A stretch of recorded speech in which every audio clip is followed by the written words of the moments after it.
My recent theological and spiritual posts, particularly the ones addressing the metaphorical stories surrounding the traditional Christian Easter and Christmas and other traditions, have drawn considerable fire from many listeners. It would seem that fundamentalism and literalism is embraced to certain extents by even some of the most apparently or self-described liberals imaginable. I really don't just share, write, or teach this stuff to push people's buttons, although that is decidedly an amusing side benefit, to be sure. But I teach from a place, I'd like to think, in which I really want to challenge others, especially those about whom I care most, and to expand the realm of possibilities in their day-to-day experience. I remember instantly being impressed as a young boy with something that Elizabeth Barrett Browning wrote, which I copied to the front cover of my Jerusalem Bible. She wrote, "Earth's crammed with heaven and every common bush afire with God, but only he who sees takes off his shoes." It seemed to me that only when we really lift our awareness and consciousness from the narrow constraints of institutional religion and traditionalism, only when we begin to claim our innate ability to see beyond the obvious, that we can truly begin to appreciate the real sacred, the sacredness that's present in every moment, everywhere at once. It's the kind of mindfulness that moves us beyond the dogmatic teachings of the present Holiness Revival Church of God and Macedonian Fellowship into a place where we can truly celebrate and experience and just bask ourselves in the sacred of every moment. When an early morning fog rolls in over San Francisco, the Golden Gate Bridge might seem to be obscured from view, but that doesn't mean that it no longer exists.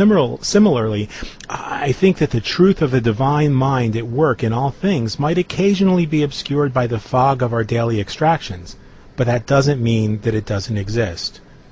Now think about this. We often hear the words, "I made a mistake." But have you ever in your life heard someone say, "I made a truth"? No, of course not. And why is that? Well, I suspect that innately we know that truth is all that really exists. Therefore, truth cannot be made. We can discover truth, we can reveal truth, and as the Bush administration demonstrated on September 11th, we can attempt to obfuscate the truth, but we cannot manufacture truth. And for me, the pinnacle of truth is that there is one limitless, creative, merciful, and life-affirming source of all in the universe, the ground of being, and that source is love. We can call this divine love by many names. Some folks call it Allah or God or the goddess, Shiva, Shakti, Ek, Father, Mother, Spirit, El Shaddai, Yahweh, even the functionally illiterate and misspelled translation of Jehovah. But all in all, the source in the perfection of form, the perfection of all there is, the ground of being, is actually love. See, I don't embrace the concept of a personal God. I don't need or feel compelled to give personal or person-like attributes to the ground of being. It simply is. You and I are manifestations or reflections of that divine love, and as such, you and I are one.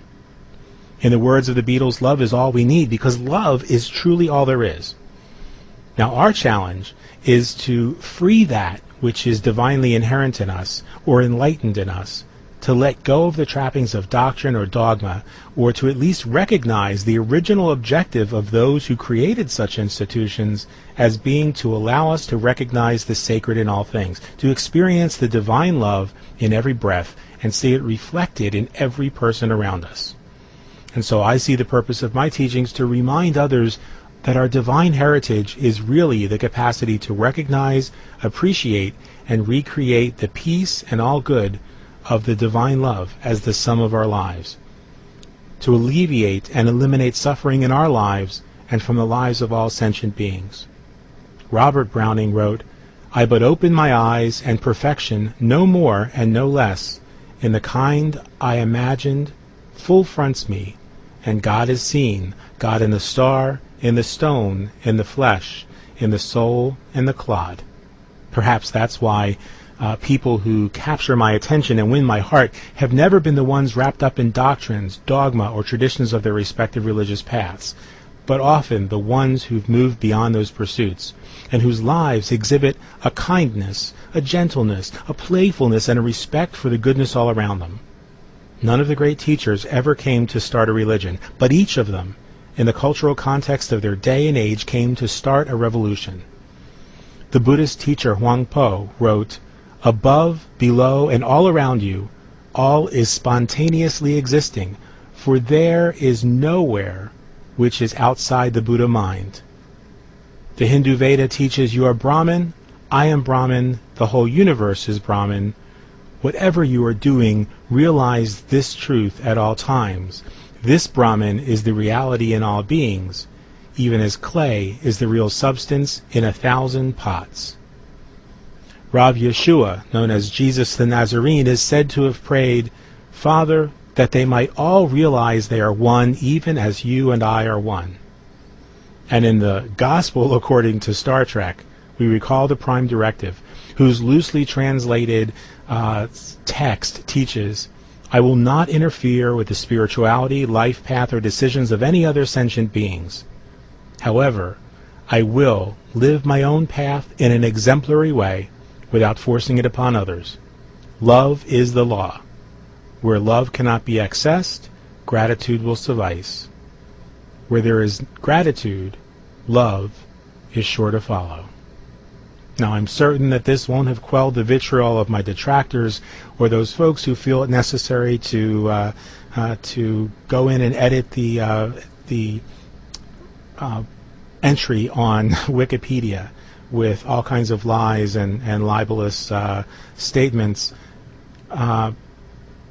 But by equating other midrashic texts like the Veda, the Quran, Harry Potter, and Dune with the more popular semi-fictional anthology known as the Bible, I'm sure that some folks will find something that clicks inside them. And that something, I believe, is peace. Namaste.